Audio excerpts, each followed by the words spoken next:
شکسته بود. قصه از حالی میکرد، گله از یاری میکرد، با یک صدای بادر از شادیاش میگفت من یک دیلی داشتم فدای یار کردم. به خبر از حالی خود عجب خطایی کردم. من که یک دیلی داشتم فدای یار کردم.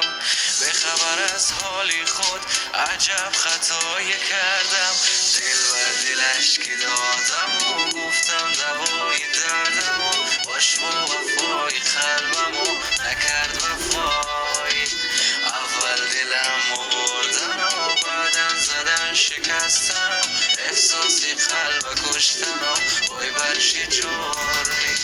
این دل که خود شکسته بود آخی که خیلی ساده بود. حالی دلی خسته ایم و عشقی نفهمید.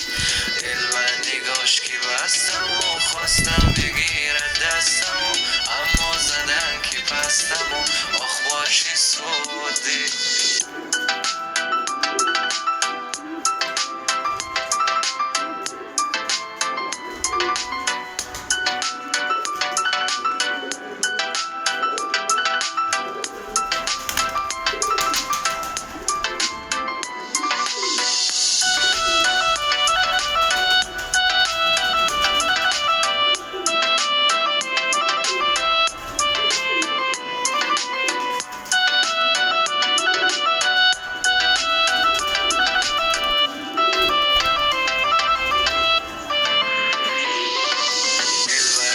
که دادم و گفتم دوای دردم و باش با وفای قلبم و نکرد وفای.